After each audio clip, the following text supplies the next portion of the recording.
कहानी साए की मोहब्बत। रेहान एक खामोश और संजीदा सा नौजवान था। एक छोटे से गांव नूरपुर में रहता था। रेहान के माँ बाप बचपन में एक हादसे में फौत हो गए थे और वो अपनी दादी के साथ पला बढ़ा।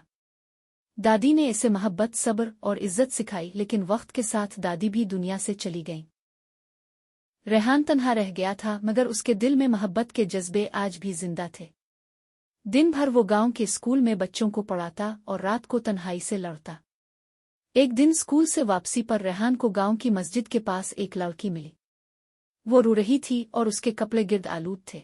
रेहान ने हिम्मत करके पूछा, बहन, आपको क्या हुआ है? लड़की ने कांपती आवाज में कहा, मेरा नाम आमा है। मैं शहर से आई थी, रास्ता भटक गई हूँ और मेरा फोन भी बंद है।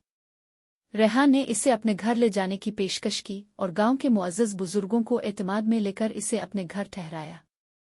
आमा चंद दिन रेहान के साथ रही। वो बहुत बाअदब, सादा और खामोश तबीयत की लड़की थी।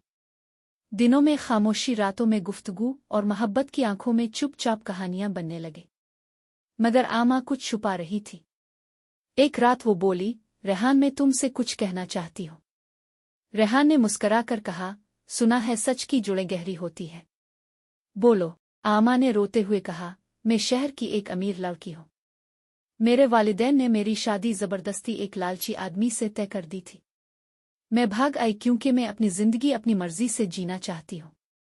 रेहान की आंखों में एक पिल को दुख सा आया, मगर इसने नरमी से कहा, इंसान की गलती इसे बर्बाद नहीं करती, सच्चाई और नदामत इसे नया इंसान बना देती है। रेहान ने गांव के बुजुर्गों को सारी कहानी सुनाई और आमा के वालिदैन से राब्ता किया। कुछ दिन बाद आमा के वालिदैन गांव आए। पहले नाराज थे, मगर जब रेहान की इज्जत, सादगी और आमा की खुशी देखी तो राजी हो गए। रेहान और आमा की शादी सादगी से हो गई। गांव में खुशी की लहर दौड़ गई।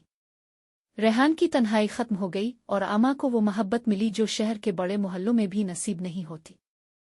आखिर में रेहान ने आमा से कहा, जब साया भी साथ छोड़ देता है, इस वक्त कोई इंसान अगर साथ दे तो वो साया नहीं, मोहब्बत होता है।